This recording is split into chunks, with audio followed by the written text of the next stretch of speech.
Good morning to everyone. Once again, welcome to economics class. Today is 18 Feb 2021. In this revision series, we are going to see the next chapter from economics. Let's proceed. Notes of chapter number 2. Topic revision. Chapter number 2, People as a Resource.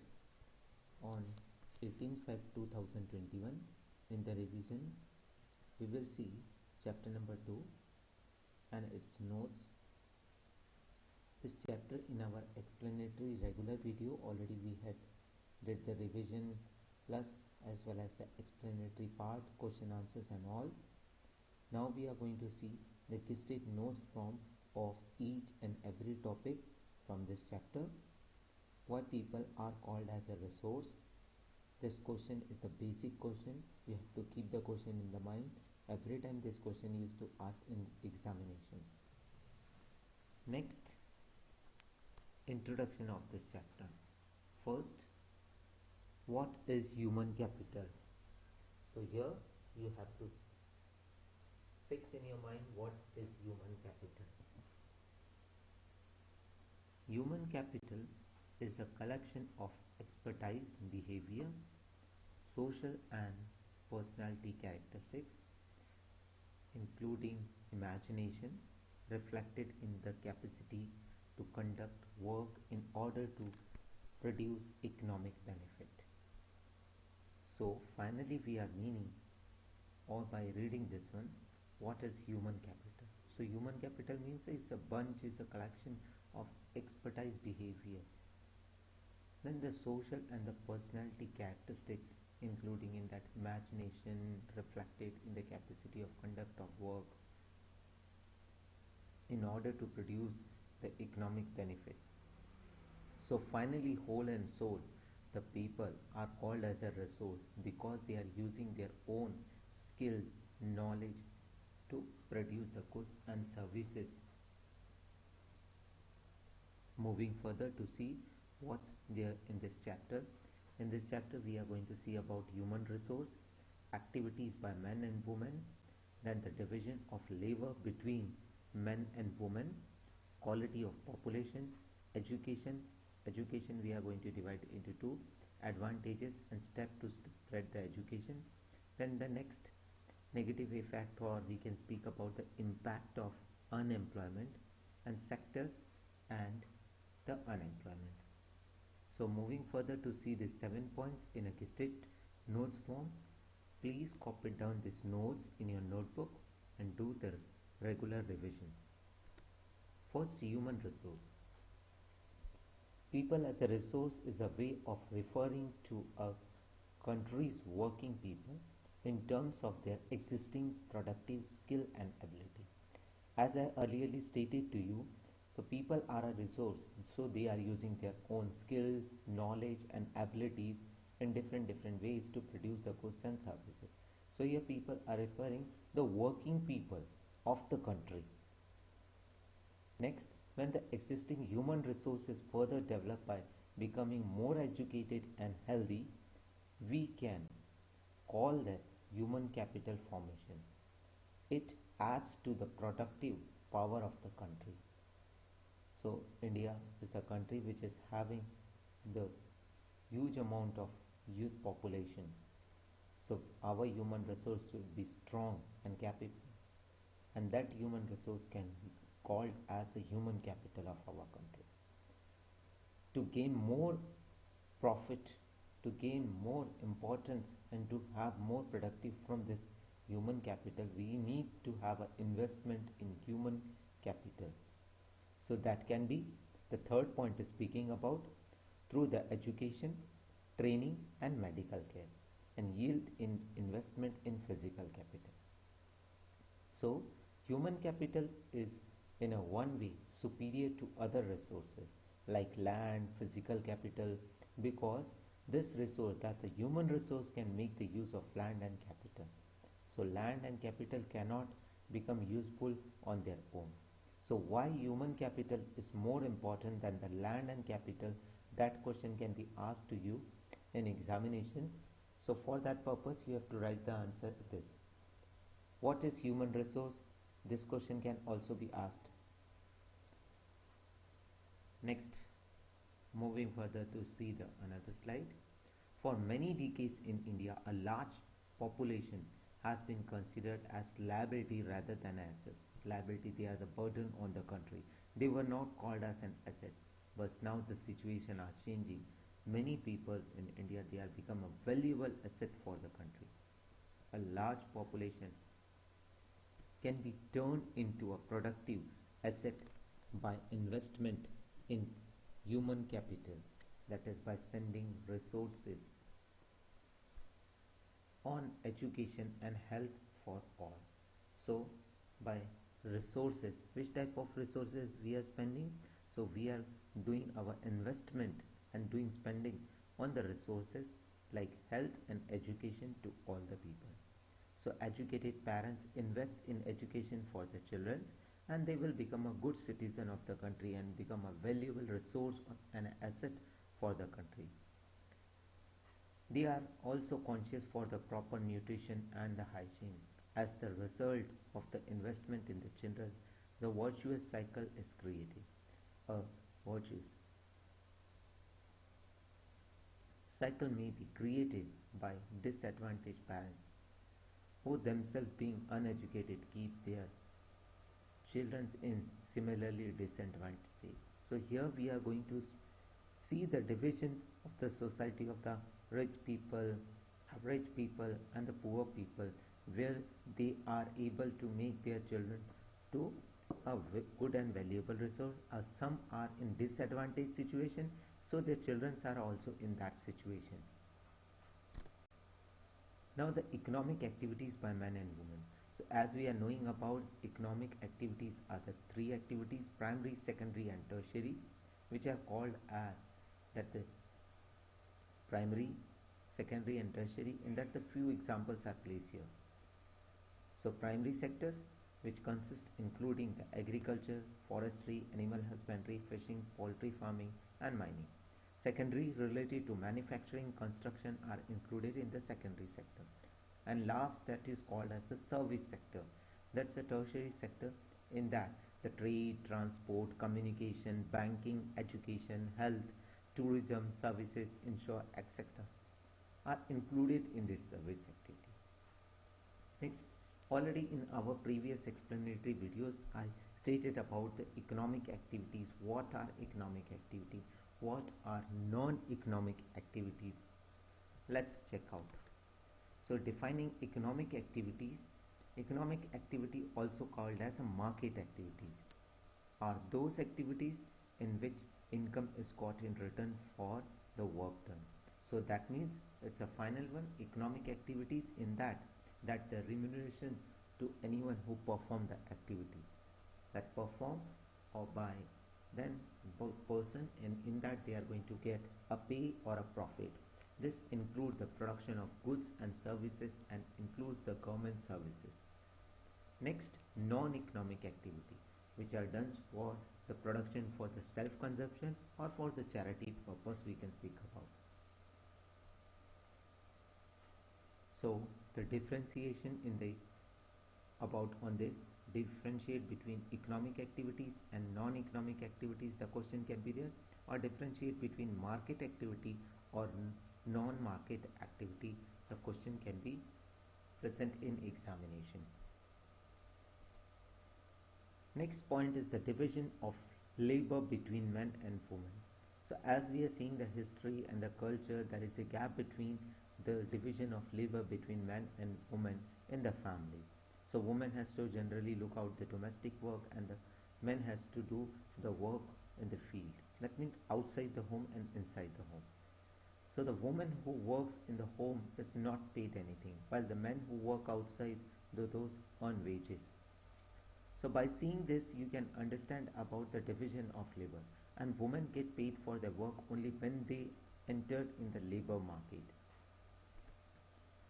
The earning of women are determined on the basis of the skill and education. Education and skill are the major determinants of the earning of any individual in the market.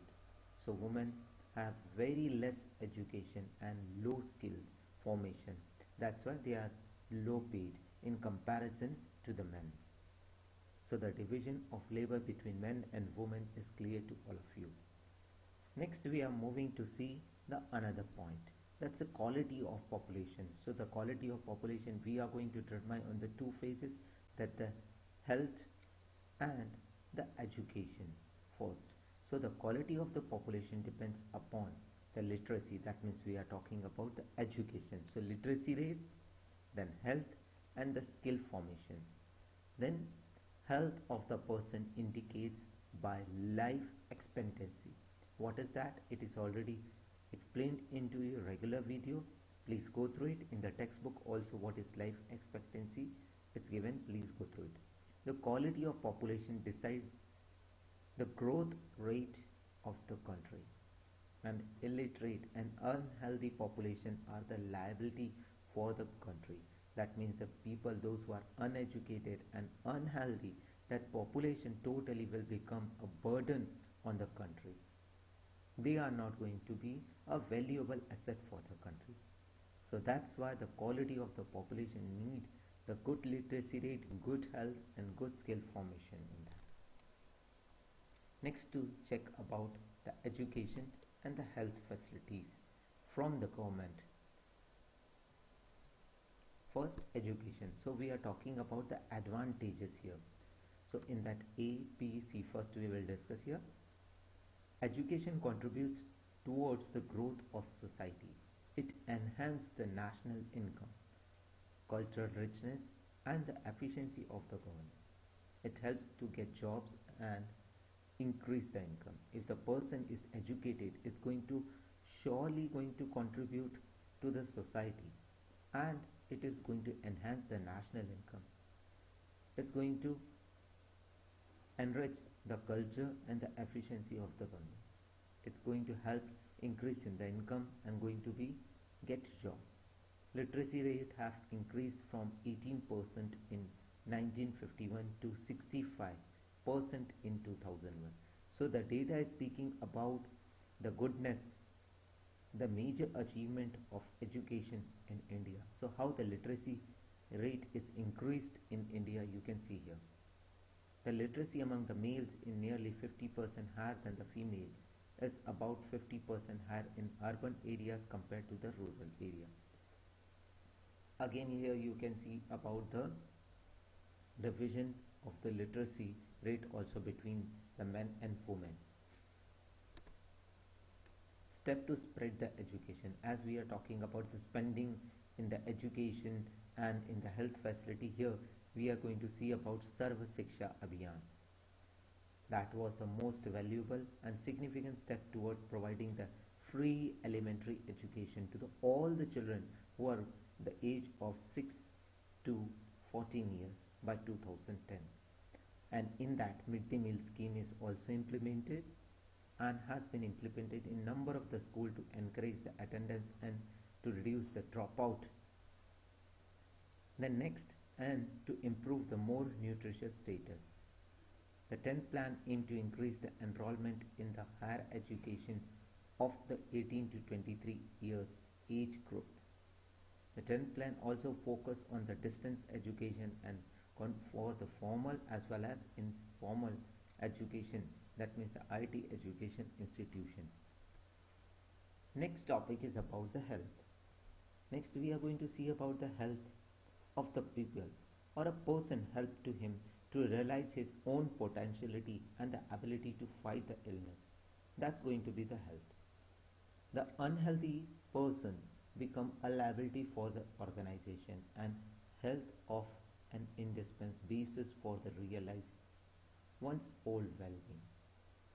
So that's why it is called as health is wealth. If you are healthy, then you can do the work very effectively with your own potentiality and your ability and different skills. So that's why healthy population is important for the country. The national health policy to aims to improving the accessibility of the health care as well as family welfare and the nutritional services, especially for the weaker and the unprivileged sectors of the society, that earlier we were seeing about the disadvantaged people, and the children are also in that same condition. So government through these type of policies is helping to them. Next, unemployment. So what is unemployment? In upcoming chapter we are going to see about the poverty as a challenge. In that we will discuss this all topic in a very effective way. So here we are going to see about what is unemployment. Unemployment, that's a situation in that a person is willing to work but not finding the job to fulfill the basic needs of this life. It is said to exist when the people are willing to work at the going wages cannot find the job. Next, seasonal unemployment. So here we are going to see about the two types of unemployment, seasonal as well as disguised unemployment. So here seasonal unemployment happens when people are not able to find the job during some months or a year during the seasonal nature of the work. Basically it used to happen in the agriculture sector. Next, disguised unemployment. In the case of disguised unemployment, people appear to be employed, but they are not actually employed. They are not working to their full potential. A family of 8 person are working on a farm, whereas the work requires the services of only 5 people. So the remaining 3 person are extra to the working on the farm. So they are said to be disguisedly unemployed. Next, C. That's going to be called as educated unemployment. In case of urban area, educated unemployment has become a common feature. The unemployment of graduated and postgraduated has been increased faster than the among in the metropolis. So here, why educated unemployment is popular in India? For that question, this answer you have to reflect in the answer paper. So we are going to see about the negative effects, or we can speak about the impacts of unemployment. If unemployment is there, what's the effect will be there? So here we are seeing unemployment leads to the wastage of manpower resource. People who are asset of the country turned into the liability. That means the liable on the country. There is a feeling of helplessness and disappear among the youth. So you can see about the helplessness and despair among the youth, and that's going to make the people burden on the country. People don't have enough money to support their families. That's also impact of unemployment. The dependence of the unemployment or the unemployed on the working population increase. The quality of life of an individual as well as the society is negatively affected. In conditions of bare subsistence, there is a general decline in the health status and increased the dropout from the school. It will also happen because that's the negative effects of unemployment. Unemployment has a detrimental impact on overall economic growth. So that's all the points which are speaking about the negative effects of unemployment. So in this chapter finally we had seen about all the basic points which covers, and going to speak about how the human resource can become a valuable resource for the country and can be called as the human capital. So dear cadet, please do the revision points in a systematic way to understand this chapter, as your parent also send it to you school to become a valuable resource. They are investing in the form of education for your future to become a good resource, a good asset for the country. Next, lastly, I want to tell you about the sectors and unemployment. So agriculture is the most valuable absorbing sectors of the economy. The secondary sector, small scale manufacturing, is the most labor absorbing. The tertiary sector, various new services are now appearing like the biotechnology and the IT service, that's a call center. And some of the surplus labor in agriculture culture has moved either to the secondary or the tertiary one. And lastly, I want to tell to each and everyone, please do the revision part very seriously. Thanking to each and everyone.